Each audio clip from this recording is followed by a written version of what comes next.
பெண்ணே. திருச்சிற்றம்பலம் திருச்சிற்றம்பலம். ஓம் நம சிவாய. திருச்சிற்றம்பலம் திருச்சிற்றம்பலம் திருச்சிற்றம்பலம். ஓம் நம சிவாய.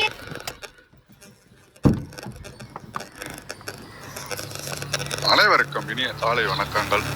ஓம் திருமூலர் திருவடிகள் போற்றி போற்றி. 4ஆம் தந்திரம் 2வது அத்தியாயம் திருவம்பல சக்கரத்தில் இன்று 947வது பாடல் நாம் சிந்திக்க இருக்கின்றோம். பாலசுந்தரையா, நீங்க கொஞ்சம் தங்க உரையை அன்போடு கேட்டுக்கொள்கின்றேன். வணக்கம் ஐயா. அனைவருக்கும் காலை வணக்கம். ஓம் திருமூலரின் திருவடிகள் போற்றி போற்றி. இன்று திருமந்திரத்தில் 947வது பாடல், திருவம்பல சக்கரத்தில் 34வது பாடல் பார்க்க உள்ளோம். திருவம்பல சக்கரத்தில் இறைவன் மந்திரமாக எழுந்தருளியுள்ளார் என்பதே இப்பாடலின் கருத்தாகும். நின்ற எழுத்துக்கள் நேர்தரு பூதமும், நின்ற எழுத்துக்கள் நேர்தரு வண்ணமும், நின்ற எழுத்துக்கண் நேர்தர நின்றிடில் நின்ற எழுத்துள்ளும் நின்றனன் தானே. அதாவது திருவம்பல சக்கரத்தில் ஓம் என்ற மந்திரத்தின் விரிவாக நமச்சிவாய என்ற மந்திரம் இடம்பெற்றுள்ளது. அம்மந்திரமானது ஐம்பூதங்களையும் குறிக்கின்றது. இந்த ஐம்பூதங்களின் வண்ணம் எவ்வாறு எனில், அதாவது நிலமாகவும் நீராகவும் நெருப்பாகவும் காற்றாகவும் ஆகாயமாகவும் விளங்குகிறது. இதையே உந்தி என்றும் கழுத்து என்றும் புருவ மத்தி என்றும் கூறலாம். இந்த ஓங்காரமானது விரிந்து ஐம்பூதங்களாகவும் அதன் தன்மை உடலில் ஆதார சக்கரங்களாகவும் அதில் உணர்வாகவும் பரம் உள்ளது. அதன் அம்சமாகவே திரு அம்பல சக்கரம் அமைந்துள்ளது என்பது இப்பாடலின் கருத்து. வாய்ப்புக்கு நன்றி.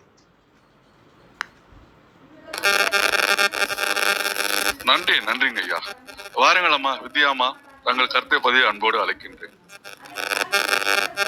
அனைவருக்கும் வணக்கம். ஓம் நமச்சிவாய போற்றி. ஓம் திருமுலரே போற்றி.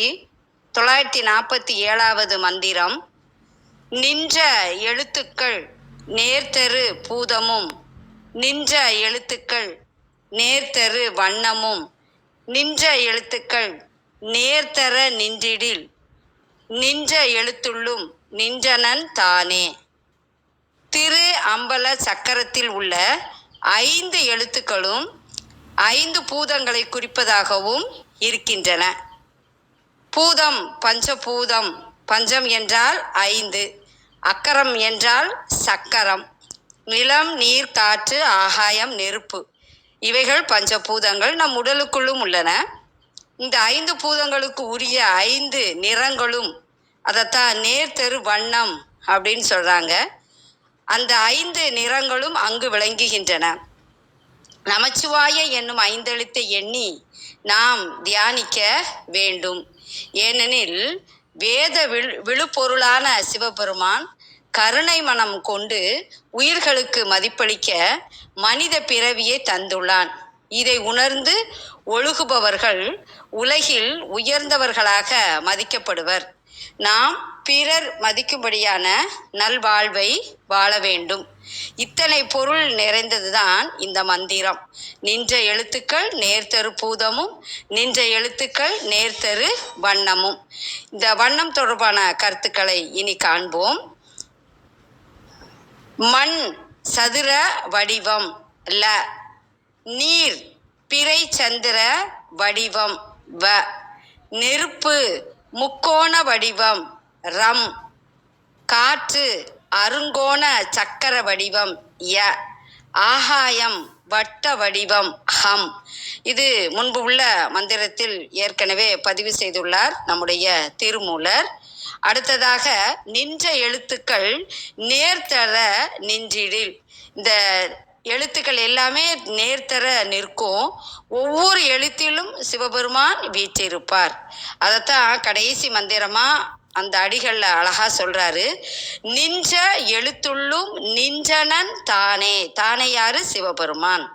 அப்போ மந்திரத்தில் உள்ள பொருளை நாம் புரிந்து அதன்படி நாம சிவபெருமானை எப்போதும் நினைத்து மந்திரத்தினுடைய மகத்துவத்தை அறிந்து வாழ வேண்டும். இதைத்தான் மந்திரத்துல திரு அம்பல சக்கரத்தில் அடைப்பட்ட எழுத்துக்கள் சரியாக நிறுத்தப்படுமானால், அதாவது நேர்பட நின்றிடில், நிறுத்தப்பட்ட எழுத்துக்களில் பரம்பொருளாகிய சிவபெருமான் பொருந்தி நிற்பான்.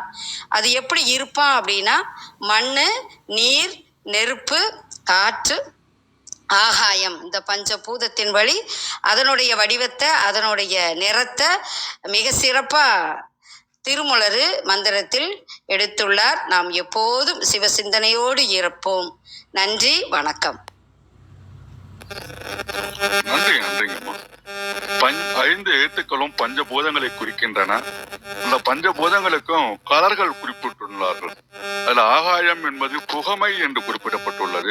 இந்த புகமைக்கு தமிழ் சான்றோர் பெருமக்கள் கொஞ்சம் விளக்கமளித்தான் நல்லா இருக்கும்னு நினைக்கின்றேன். ஏன்னா நான் புதுசான ஒரு வார்த்தையை கேள்விப்படுறேன். கருமை காற்றுக்கு, நீர் வெண்மை, நெருப்பு செம்மை, நிலம் வெண்மை, இப்படியாக ஒரு ஒரு கலரும் கொடுக்கப்பட்டு உள்ளது. அதுல ஆகாயத்துக்கு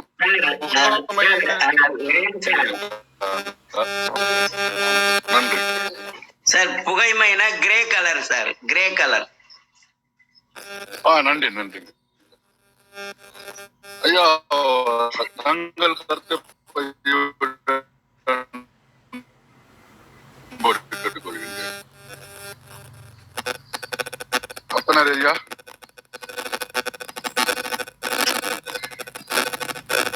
சார் யாருமே இல்லையா? சரி, வேற யாரும் இல்லைங்க ஐயா. நானும் கொஞ்சம் வெளியில இருக்கேன். இதுல என்னன்னா, இந்த பஞ்சபூதம் அப்படின்னு சொல்றோம். நம்ம தொடக்கத்துல இருந்தே பூதம் பூதம் அப்படின்னு சொல்லி சொல்லி நமக்கு பழக்கமாயிடுச்சு. ஆனா பூதம் அப்படிங்கிறது வடமொழி சொல்லு. அதுக்கு தமிழ்ல ஒரு வார்த்தை சொல்லணும் அப்படின்னா பெரும் பொருள், பெரிய பொருள் அப்படின்னு அர்த்தம். ஏன்னா இந்த 5மே பெரிய பொருள் தான். அது முதல்ல ஆகாயம், அப்புறமா காற்று, இப்படிதான் தோன்றும். இது தோற்ற கிரமம் அப்படின்னு சொல்லுவாங்க, தோற்ற வரிசை அப்படின்னு சைவ சித்தாந்தத்துல சொல்லியிருப்பாங்க. வானம், அப்புறம் காற்று, அப்புறம் நெருப்பு, அப்புறம் நீர், அப்புறம் நிலம், அப்படி தோன்றும் அப்படின்னு சொல்லியிருப்பாங்க. அதுக்கப்புறம் அது ஒடுங்கும் போதும், இந்த பிரளய காலத்துல தமிழ்ல ஊழி காலம்னோ, அது வடமொழியில பிரளயம் அப்படின்னு சொல்லுவாங்க. ஒடுங்கும் போதும் இதே மாதிரிதான் ஒடுங்கும். வானம் போய் இறைவனிடத்தில் ஒடுங்க, அதுக்கப்புறம் காற்று வானத்தில் ஒடுங்க, நெருப்பு காற்றில் ஒடுங்க, அப்படி ஒடுங்க. இது தோற்ற கிரமம், ஒடுக்க கிரமம் அப்படின்னு சொல்லுவாங்க. ஆனால் இந்த 5ஐயும் எழுத்தாக பார்ப்பது, அது நம்ம வடமொழியில அக்ஷரம். அக்ஷரம் அப்படின்னாலே அழிவு இல்லாதது. அப்படிங்கிற வகையில அழிவு இல்லாத பொருள்கள் இந்த 5ம். அழிவு இல்லாதது அப்படின்னா என்ன அர்த்தம்னா, ஒடுங்கும் மறுபடியும் தோன்றும், ஒடுங்கும் தோன்றும். அதனால அந்த தோன்றும்ங்கிறதுக்கு வடமொழியில கம் அப்படின்னு ஒரு வார்த்தை இருக்கு. ஒடுங்கும் அப்படிங்கிறதுக்கு லிங் அப்படின்னு ஒரு வார்த்தை இருக்கு. இந்த 2ஐயும் சேர்த்து பார்த்தோம்னா லிங்கம் அப்படிங்கிற வார்த்தை வந்துடும். அதுதான் ஒடுக்கம், தோற்றம் அப்படின்னு சொல்லுவோம். இது சிவஞான போதத்திலேயே ஒடுங்கி மலத்துளதாம் தோற்றம் தோற்றிய ஒடுங்கி மலத்து உளதாம் அந்தம் ஆதி என்மனார் புலவர் அப்படின்னு அந்த சிவஞான போதத்தோட முதல் நூற்பாலேயே குறிச்சிருப்பாங்க. மொத்தம் 12 நூற்பா இருக்கும். அந்த 12ல தோற்றம் ஒடுங்கி மலத்து உளதாம் அந்தம் ஆதி என்மனார் புலவர் அப்படின்னு சொல்லியிருப்பாங்க. அதனால இந்த பிறப்பு என்பது நிலத்துல இருக்கும். அதனாலதான் பர்த் அந்த எர்த் அப்படி வச்சுக்கலாம். ஆனா அதுக்கப்புறம் மீதி எல்லாமே வேணும். கடைசியா அந்த உயிர் எங்க போய் சேரும் அப்படின்னு யாருமே கண்டுபிடிக்கல. ஆனா அது எங்க போய் சேரும்னா ஆகாயத்துல போய் தான் சேரும். ஏன்னா உடம்பு மண்ணால் ஆனது, அது இயல்பாவே மண்ணுக்கு போயிடும். உயிர் விண்ணிலிருந்து வந்தது, அதனால அது விண்ணுக்கு போயிடும் அப்படிங்கிறது ஒரு பொதுவான ஒரு உண்மை. அதனால இந்த அஞ்சுமே பேசிக்கா என்னவாக ஆகிறது அப்படின்னா எழுத்தாக வருகிறது அப்படின்னு 5 எழுத்து. அதுக்கப்புறம் 5 நிறங்கள். இந்த நிறத்தை பத்தி லைன் சொன்னாரு. இத திருவாசகத்திலேயே சிவபுராணத்துல நிறங்கள் ஓர் 5உடையாய் அப்படின்னு திருவாசகத்துல சொல்லியிருப்பாரு. அது மாதிரி ஒரு விஷயம் இருக்கும். அது எழுத்துல தொடங்கி நிறம், அதுக்கப்புறம் முகமும் 5 முகம்.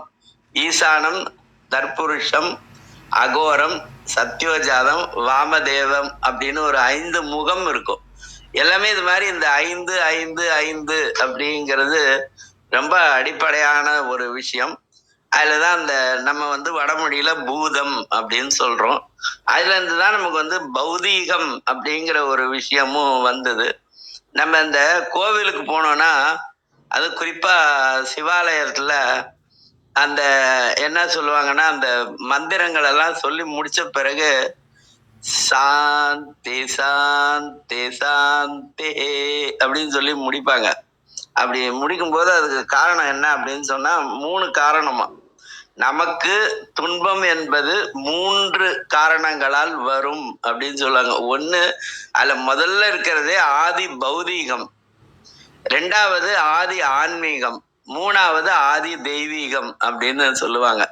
இதுல முதல்ல இருக்கிறதே பௌதீகம் அப்படிங்கிறது. அந்த பௌதீகம் அப்படிங்கிறதுல பூதம்ங்கிறதுல இருந்து பௌதீகம் அப்படிங்கிற ஒரு வார்த்தை வந்திருக்கும். பழைய காலத்துல எல்லாம் இந்த இயற்பியல்னு சொல்றோம்ல, இன்னைக்கு பிசிக்ஸ், அதை அந்த காலத்துல பௌதீக இயல் அப்படின்னு தான் சொல்லுவாங்க. பின்னாடி அதை இயற்பியல் அப்படின்னு மாத்திட்டாங்க.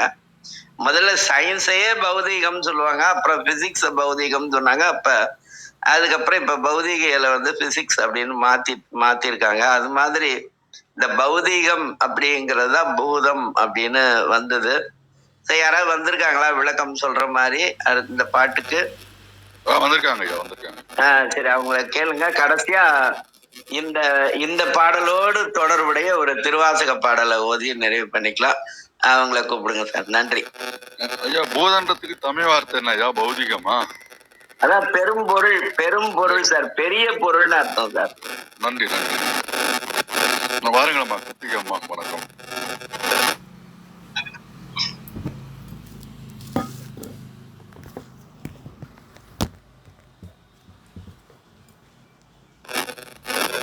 வணக்கங்க கிருத்திகா அம்மா, இருக்கீங்களா? வணக்கம். மன்னிக்கணும். விந்தியம்மா இருந்தாங்க, மகேந்திரன் ஐயா இருந்தாங்க எனக்கு முன்னாடி. அதனால அவங்க முடிச்சுட்டாங்களான்னு தெரியல. அதனால நான் வெயிட் பண்ண கொஞ்சம் நேரம் ஆகும்னு நினைச்சேன். முடிச்சுட்டாங்களா? இல்ல, மகேந்திரன் ஐயா லிசனிங் மோடு, சத்யநாராயணன் கீழே போயிட்டாரு. விந்தியம்மா வந்திருக்காங்க. இன்வைட் பண்றேன். அவங்க சொல்லிட்டாங்க, விந்தியா சொல்லிட்டாங்க. ஓ அப்படியா? சரி. மன்னிக்கணும், நான் கொஞ்சம் லேட் இன்னைக்கு.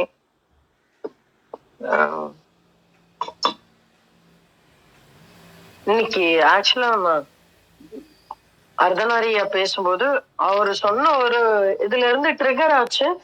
நான் ஆதி ஆன்மீகம் ஆதி பௌதிகம் பத்தி பேசணும்னு. பட் ஐயாவே சொல்லிட்டாரு. ரொம்ப அற்புதமா இருந்தது அந்த விஷயம். இன்றைய பாடல் என்னுடைய தெளிவுக்காக ஒரு முறை நான் வாசிக்கிறேன்.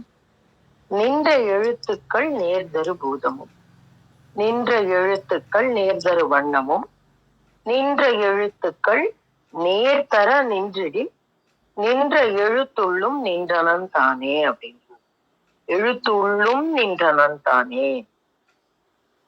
அப்ப இந்த முதல் கடைசி 2 வரி பார்த்துடலாம். நின்ற எழுத்துக்கள் நேர்தர நின்றிடில் அப்படின்னா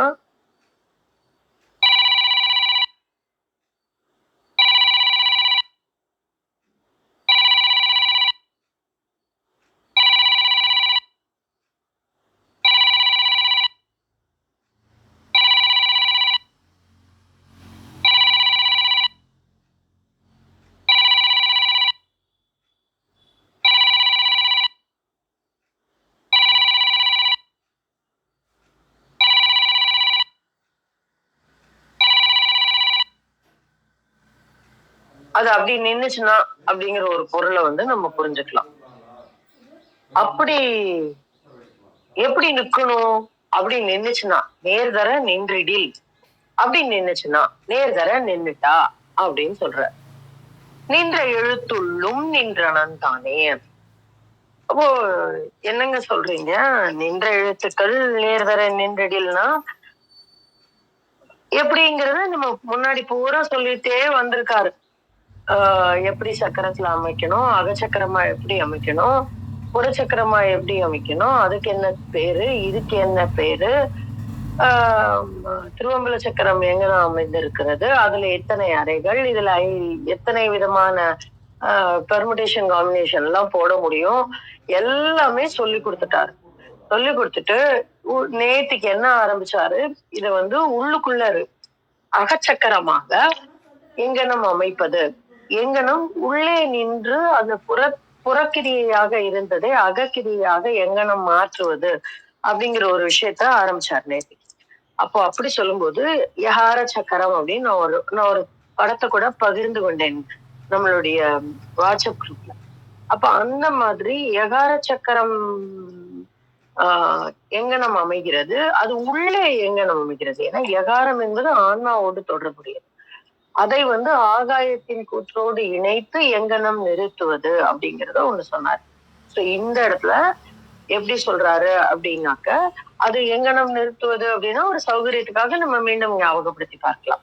எங்கனம் நிறுத்துவது பரமாய வாசி மய நயமாய் நின்றது அப்படின்னா, அப்ப அந்த மூச்சு காத்தானது எங்கனம் அந்த பஞ்சாட்சரத்தோடு ஒன்றி நிற்க வேண்டும் அப்படின்னு அந்த லாஸ்ட் வரியில சொல்லி முடிச்சிருக்காரு. இப்ப அப்படி சொன்ன நின்ற எழுத்துக்கள் எப்படி வாசி எங்கனம் பஞ்சாட்சரத்தோடு நிற்க வேண்டும் அப்படின்னு சொன்ன எழுத்துக்கள் நேர்தர நின்றிடில் அப்படின்னா சொன்ன மாதிரி நின்றிடில் எப்படி வாசியோடு நின்றிடில் நின்ற எழுத்துள்ளும் நின்றனன் தானே, அப்ப அதனுள்ளும் அவன் இருப்பான் அப்படின்னு. அப்போ அந்த இடத்துலயும் நம்ம ஒரு சடங்கா சொல்லிடக்கூடாது. இப்ப நம்ம அப்படி நிறைய பேரை ஸ்லோகம் சொல்லுவோம், சஷ்டி கவசம் சொல்லுவோம், விஷ்ணு சஹஸ்ரநாமம் சொல்லுவோம், லலிதா சஹஸ்ரநாமம் சொல்லுவோம், அபிராமந்தாதி பாடுவோம். அப்ப என்ன பண்ணுவோம்னா அப்படி வாய் வாட்டுக்கு பாடிட்டே இருக்கும், மனசு கால்குலேஷன் போட்டுட்டே இருக்கும். அது வந்துச்சா, இது வந்துச்சா, வாசல்ல கோலப்படி வருதா, காய் வருதா, குழந்தை என்ன பண்றா, பால் வெந்ததா, குக்கர் இருந்ததா, அடுத்தாப்புல என்ன வைக்கணும், மனசு அப்படி கால்குலேஷன் போட்டுட்டே இருக்கும். வாய் வந்து ஸ்லோகத்தை சொல்லிக்கிட்டே இருக்கும். இது வந்து நம்ம பார்க்கலாம். இது ஏன் கோயில்ல கூட இந்த விஷயம் நடக்கும். நம்ம கோயிலுக்கு போவோம், சுவாமி நமஸ்காரம் பண்ணுவோம், சுவாமி கும்பிடுவோம். ஆனா என்ன பண்ணுவோம்னா உள்ளுக்குள்ள ஐயோ கேஸ் காரம் வந்தானா, பால் காரம் வந்தானா, அவங்க இதை வாங்கி வச்சாங்களா, இத பண்ணி வச்சாங்களா, வீட்டுக்கு போய் சமைக்கணுமா, என்ன சமைக்கணும், இத்தனை விஷயமும் ஓடும். அப்போ அது வெறும் சடங்கு. நம்ம மனசு அங்க இல்ல, உடல் தான் அங்க இருக்கு. மனசு என்ன பண்ணுது, வாயு வேகம் மனோ வேகம்னு சொல்லுவோம்ல, அந்த மாதிரி ஓடிக்கிட்டே இருக்கு. அப்படியெல்லாம் இல்ல, நின்ற எழுத்துள்ளும் நிற்க வேண்டும். எப்பொழுது நிற்கும், நேர்தர நின்றிடில். எப்படி நேர்தர நின்றிடில், இந்த மாதிரி வாசி அங்கே கட்டுப்பட்டு பஞ்சாட்சரத்தோடு இயைந்து இருக்கையில். இது வந்து ஒரு பார்வை. இதுக்கப்புறம் இங்க மேல வாங்க, நின்ற எழுத்துக்கள் நேர்தரு பூதமும் நின்ற எழுத்துக்கள் நேர்தரு வண்ணமும் அப்படின்னு. அப்படி நிற்கும் பொழுது இந்த 5 பஞ்சாட்சரமும் நின்ற எழுத்துக்கள் நேர்தல், அப்ப அதுவே பஞ்சபூதமாக மாறும். எப்படி அந்த எழுத்துள் எப்படி இருப்பான் அததான் சொல்றாரு. பஞ்சபூதமாக உள்ளே நிற்கிறான் அப்படிங்கிற ஒரு பார்வையும் நம்ம எடுத்துக்கலாம்.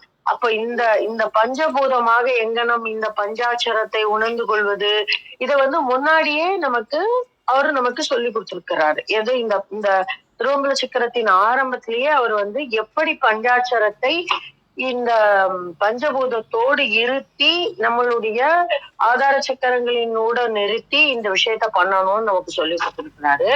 அப்ப இங்க வந்து திருப்பி சொல்றாரு, நின்ற எழுத்துக்கள் நேர்தரு பூதமும் அப்படின்னாக்க இந்த பூதங்களே இந்த பூதமாக இந்த பஞ்சாட்சரம் இயங்கினால் அப்படின்னு ஒரு பொருள் எடுத்துக்கலாம். நின்ற எழுத்துக்கள் நேர்தரு வண்ணமும் அப்படின்னு. அப்போ அதுதான் என்ன, அது வந்து நிலை நிறுத்தக்கூடிய ஒரு செயலை செய்யும் அப்படின்னு சொல்றாங்க. அப்ப இந்த ஆன்மா வந்து பொதுவா ஆகாய கூற்றோடு இணைந்து கொள்வது அப்படின்னு நம்ம பார்த்தோம். ஆகாய கூத்தோடு இணைந்து கொள்வது அப்படின்னு நம்ம பார்த்தோம். அப்படி மாத்திரம் இல்லாம நிலம், நீர், நெருப்பு, காற்று, ஆகாயம் என்கின்ற 5 பூதத்தோடும் எப்படி இயைந்து நின்றால் அது எங்கனம் நேர்தரு வண்ணமாக நிற்கும். அப்படி நின்றால் இந்த எழுத்துக்கள் எங்கனம் உயிர் பெற்று சிவத்தோடு உயிர் பெற்று விளங்கும் அப்படின்னு ஒரு பொருள் எடுத்துக்கலாம். இல்லைன்னா சிவத்தோடு உயிர் பெற்று நிற்கும் பொழுது, அதனாலதான் அந்த கடைசி 2 வரியை எடுத்துக்கிட்டேன் நான் முதல்ல. நின்ற எழுத்துக்கள் நேர்தர நின்றதில் நின்ற எழுத்துள்ளும் நின்றனன் தானே. அப்ப அந்த பஞ்சாட்சரத்தில் சிவம் உயிர் பெற்று இருந்தால், சிவம் உயிர் பெற்றால் என்ன நடக்கும்? அதுவே பஞ்சபூதமாக மாறும். அப்படின்னா நம்மளால எந்த ஒரு விஷயத்தையும் கூட்டவோ குறைக்கவோ முடியும். அதனாலதான் இந்த இடத்துல பாருங்க, ஓம் நம சிவாய அப்படின்னு அந்த நம சிவாய அப்படிங்கிற ஒரு அதுல நமவை கடைசியில இந்த நிலம் நீரோடு சம்பந்தப்பட்டது. அதனால நம்ம வெறும் சிவாய அப்படின்னு கொண்டு வந்துடலாம் அப்படின்னு சொன்னாங்க. அத மாத்தி நம்ம இப்ப என்ன பண்ணிருக்கோம், அந்த சிவாய அப்படிங்கிறதையும் சிவய சிவய சிவயா சிவய வசி வசிய அப்படின்னு மாத்தி மாத்தி கொண்டு வர்றதையும் சொல்லியிருக்கோம். இந்த நாவையும் மாவையும் கூட இந்த இடத்துல போன மந்திரத்துல பாத்தீங்கன்னா தெரியும், எனவசிம மயாவன்யாசி அப்படின்னு அந்த அந்த பதம் மாறுது, இடம் மாறுது. அப்படின்னா என்ன அர்த்தம் அப்படின்னா எல்லா எழுத்துள்ளும், ஏன்னா நம்ம பார்த்தோம், நம்ம என்ன பார்த்தோம், நகாரம்னா அது நிலத்தை குறிக்கக்கூடியது, நகாரம் நீரை குறிக்கக்கூடியது, சிகாரம் அக்னியை குறிக்கக்கூடியது, வகாரம் வாயுவையும், யகாரம் ஆகாயத்தையும் குறிக்கக்கூடியது அப்படின்னு நம்ம பார்த்தோம். ஆனா இந்த இடத்துல அதை எந்தெந்த ஆதார சக்கரத்துல வச்சு பண்ணணும்னு பார்த்தோம். ஆனா இந்த பஞ்சாட்சரத்துள் சிவம் இருந்து விட்டால் நீ எங்க வேணா எதை வேணா வைக்கலாம். நீங்க நீங்க நீங்க நல்ல இந்த யோகம் பயின்று கொண்டு இருக்கக்கூடிய ஒரு சிலர் நீங்க பார்க்கலாம். நான் பார்த்திருக்கேன். என்ன செய்வாங்க அப்படின்னா, மூலாதார சக்கரத்துக்கு போகவே மாட்டாங்க. மூச்சை அங்க கொண்டு போய் வைக்கிறதுக்கு பயப்படுவாங்க. ஏன்னா அவங்களுக்கு நினைப்பு அங்க போய் நின்னா கீழே இறங்கிடும் அவங்களுடைய உயிர் சக்தி. எனக்கு மேல இருக்கு, இப்போ நான் விசுப்தியில இருக்கேன், இல்ல நான் அநாகதத்துல இருக்கேன், நான் ஆக்ஞையில இருக்கேன், நான் மேல கீழே கொண்டு போனா என்னோட உணர்வு நிலை இறங்கி விடும் அப்படின்லாம் சொல்லுவாங்க. அதெல்லாம் கிடையாது. இந்த குண்டலினோட இருப்புங்கிற ஒரு விஷயம் என்றையுமே ஆதார சக்கரத்துல மூலாதாரத்துலதான் இருக்கும். அது பயணப்படக்கூடிய பாதை. அது எப்பொழுது வேண்டுமானாலும் நம்ம மேல கொண்டு வரலாம், எப்பொழுது வேண்டுமானாலும் இருக்கலாம். எந்தெந்த சக்கரங்கள் கிளியர் ஆயிருக்கும், அதாவது எந்தெந்த சக்கரங்கள் தூய்மை அடைந்து அதனுடைய தன்மையிலிருந்து மாறுபட்டு இருக்கிறதோ அந்தந்த சக்கரத்துல தொழில்படும். அப்ப அந்த மாதிரி பார்க்கும்போது இந்த நம்ம எங்க வேணா வச்சு நம்ம அதை உயிரூட்டலாம். ஏன்னா எல்லாமே சிவமா ஆயிடுது. நின்ற எழுத்துள் நின்றனன் தானே. அப்ப அது சிவமா ஆயிடுது. அப்ப இந்த நாவை கூட நம்ம ஆகியில வச்சு செய்யலாம், நாவை கூட நம்ம விசுத்தியில வைத்து நம்ம ஜபிக்கலாம். இது எல்லாமே ஒரு முறைதாங்க அகச்சக்கரமா உள்ள நிற்கிறது. அப்ப அதுதான் பஞ்சபூதமாக மாறுகிறது. அப்ப எந்த எழுத்து வேணா எந்த பஞ்சபூதமா வேணாலும் நம்ம புரிந்து கொள்ளலாம்.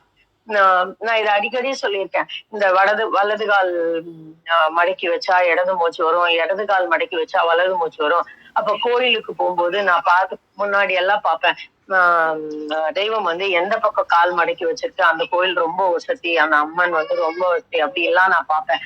அப்பதான் என்னுடைய ஆசான் எனக்கு ஒரு தடவை சொன்னாரு, தெய்வம் என்றைக்குமே என்னைக்கு ஒருத்தருக்கு சுழுமுனையில சுவாசிக்க துவங்கிடுச்சோ அப்ப இந்த இடது வலது கால்கள் எல்லாம் முக்கியம் இல்ல, அதுக்கு என்ன முக்கியம் அப்படின்னு சொன்னாரு. அப்ப அதுதான் திருவாசக பெருமானும் சொல்லியிருப்பார், நாளென் செய்யும் வினிதானன் செய்யும் கோளன் செய்யும் கொடும் கூற்றன் செய்யும் அப்படின்னு. அப்ப அதுதான். அதுக்கப்புறம் அங்க அவனோட காலடியில போய் நின்றுச்சுன்னா எதுவுமே கிடையாது.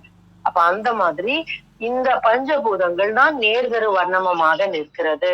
இந்த பஞ்சாட்சரமே பூதமாக நிற்கிறது. அங்கனம் நிற்கும் பொழுது எழுத்துக்களுள் எந்த எழுத்த வேணாலும் இந்த பஞ்சாட்சரத்துள் நாம் எந்த பூதத்தில் வைக்க வேண்டுமானாலும் நம்மால் தொழில்பட முடியும், நம்மால் அகபூசையாக செய்ய முடியும் அப்படின்னு ரொம்ப அழகா சொல்றாரு. ஏன்னா முதல்ல ஆரம்பிக்கும் போது எந்த எழுத்தை எதுல வச்சு எங்க நம்ம அகபூஜை செய்யணும்னு சொன்னாரு. ஆனா இந்த இடத்துல என்ன சொல்றாரு, எங்க வேணா எப்படி வேணா வச்சு பண்ணலாம் அப்படின்னு சொல்றாரு. சோ இது ஒரு அற்புதமான ஒரு ஒரு முறை. அத வந்து ஒரு தெளிவு முன்னாடியும் பின்னாடியும் நம்ம பொருத்தி பார்க்கும்பொழுது அவர் எப்படி நம்மள கூட்டிட்டு வர்றாரு அப்படிங்கிற ஒரு தெளிவு நமக்கு வரும்.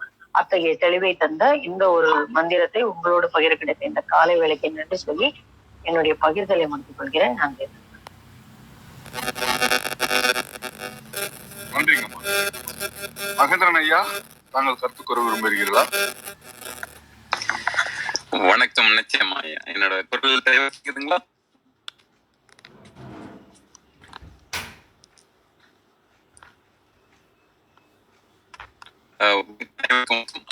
குரல் தெளிவா கேக்குது அப்படின்னு நினைக்கிறேன். யாராவது ஒருவர் உறுதிப்படுத்தலாம். சார் கொஞ்சம் லேசா கட்டாய் வருது, ஆனா சொல்லுங்க, பரவாயில்ல. ஐயா பொறுத்து கொள்ளுங்கள். நன்றி நன்றி. வெளியில இருந்தேன், ஆனாலும் பேர் ஆர்வத்தோடு நான் வந்துட்டேன். இன்னைக்கு ஒரு அருமையான ஒரு பாடல், இன்னைக்கும் ஒரு அருமையான பாடல் அப்படிதான் சொல்லணும். சிறப்பு சிறப்பு சிறப்பு. அனைவருக்கும் இனிய நற்காலை. இன்றைய பாடல் பார்த்தீங்கன்னா, ஒரு நம்மளுடைய உடல் தெரியும், ஒரு ஐம்பூதங்களுடைய ஒரு உயிர்கலப்பு அப்படின்னு தெரியும். அண்டத்தில் உள்ளது இந்த பிண்டத்தில், அதே போல பிண்டத்தில் உள்ளது அந்த அண்டத்தில் காணுகின்ற நிலையாக நம்ம இந்த வந்து ஐம்பூதங்களுடைய ஒரு வடிவமா நம்ம வந்து பார்ப்போம். இதை வந்து பார்க்கும் பொழுது நம்மளுடைய அந்த நுண்ணிய பார்வையில் பார்க்கிறோம் அப்படின்னா, ஒன்று பன்மை பலதாக அல்லது எல்லாமாக விரிந்திருக்கின்ற அந்த சதா நிலையாக இருக்கின்ற அந்த இறைநிலை.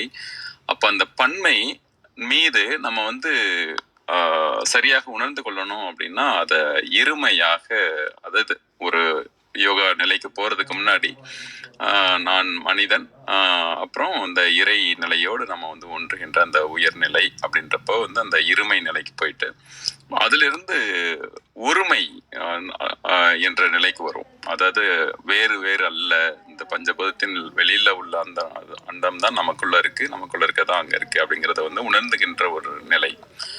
அதனுடைய அடுத்த தன்மையாக அந்த ஓர்மை ஒரு சீர்மையாக இருக்கும், நேர்மையாக இருக்கும்.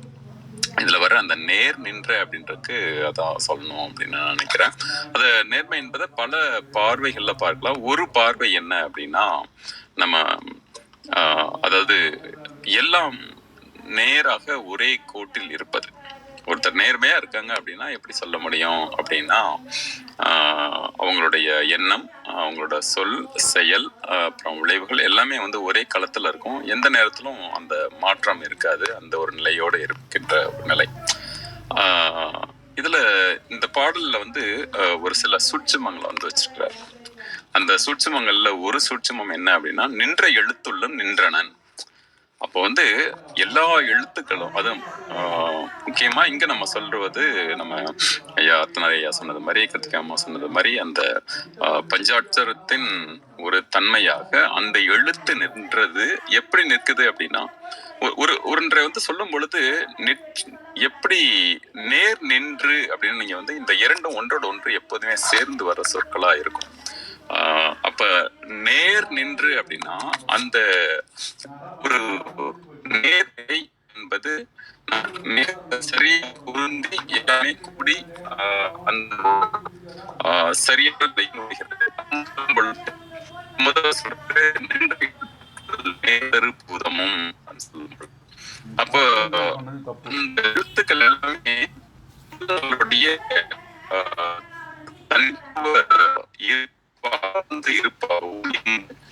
நமக்கு ஒரு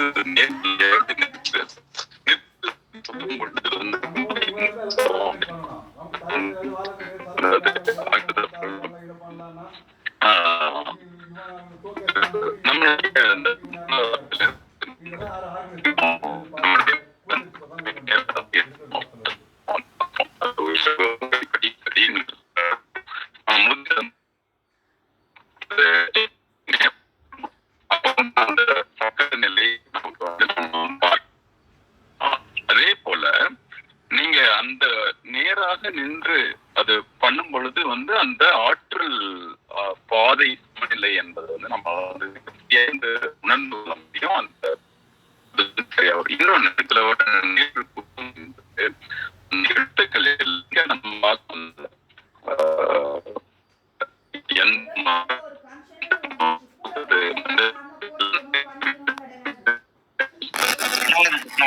கிளிச்சாது சார், கிளிச்சாது.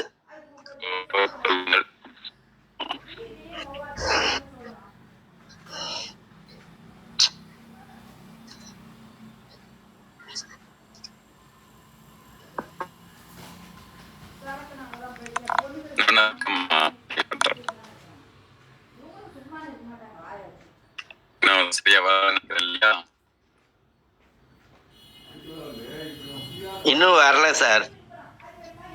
அடடா, பரவாயில்ல. இன்று எனக்கு நேர்நிலை இல்லை. நாளை இப்ப கேக்குது, சொல்லுங்க. என் பண்ணுங்க உங்க நல்லது. இப்ப கேக்குதுன்னா நல்லது.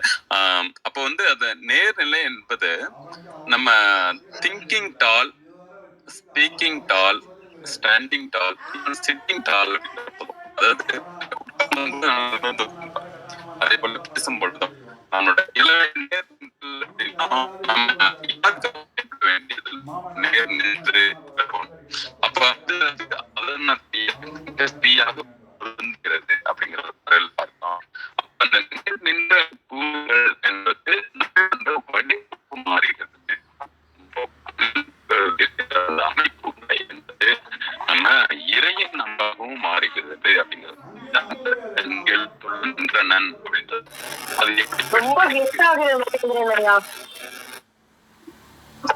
மகேந்திரன் ஐயா ரொம்ப கிளிச் ஆகுது. பொறுத்து கொள்ளுங்கள். ஐயா அர்த்தனார் ஐயா, தாங்கள் பாடலோட நிறைவு செஞ்சலாம். நன்றி. சரி, கவியர் சார் வந்த மாதிரி காட்டுது, வரலையா? சரி ரைட்டு. இன்றைக்கான பாடல் திருவாசகத்தினுடைய 20வது தலைப்பு திருப்பள்ளி எழுச்சி. திருப்பள்ளி எழுச்சினா 10 பாட்டு இருக்கும். அதுல இது வந்து 5வது பாடல். பாடலும் 5, அந்த பூதங்கள் என்று சொல்லக்கூடிய பெரும்பொருட்களும் 5. அதனால இது 5வது பாடலாகவே அமைஞ்சிருக்குது. பூதங்கள் தோறும் நின்றாயனில் அல்லால், பூதங்கள் தோறும் நின்றாயனில் அல்லால், போக்கிலன் வரவிலன் என நினைப்புலவோர் பாடுதல் கீதங்கள் பாடுதல் ஆடுதல் அல்லால், பூதங்கள் தோறும் நின்றாயனில் அல்லால், போக்கிலன் வரவிலன் என நினைப்புலவோர் கீதங்கள் பாடுதல் ஆடுதல் அல்லால், கேட்டறியோம் உன்னை கண்டறிவாரை சீதங்கொள் வாயல் சூழ் திருப்பெருந்துறை மன்னா, சீதங்கொள் வாயல் சூழ் திருப்பெருந்துறை மன்னா, சிந்தனை கரியாய் எங்கள் முன் வந்து, சிந்தனை கரியாய் எங்கள் முன் வந்து, ஏதங்கள் அறுத்தமை ஆண்டருள் புரியும், ஏதங்கள் அறுத்தமை ஆண்டருள் புரியும், எம்பெருமான் பள்ளி எழுந்தருளாயே. சிவா திருச்சிற்றம்பலம். நன்றி. நன்றிங்க ஐயா. பஞ்சாத்திர மந்திரம் ஒவ்வொன்றும் ஒரு பஞ்சபூதம், ஒவ்வொன்றும் ஒரு ஒரு வண்ணம், ஒவ்வொன்றிலும் இறைவன் இருக்கின்றான். அவனோடு ஒன்றுவோம். நன்றி. வந்த மையநம்பர்களை வணங்கி மகிழ்கின்றேன். மீண்டும் நாளை காலை சந்திப்போம். தளம் நிறைவுறுகின்றது. 5, 4, 3, 2, 1.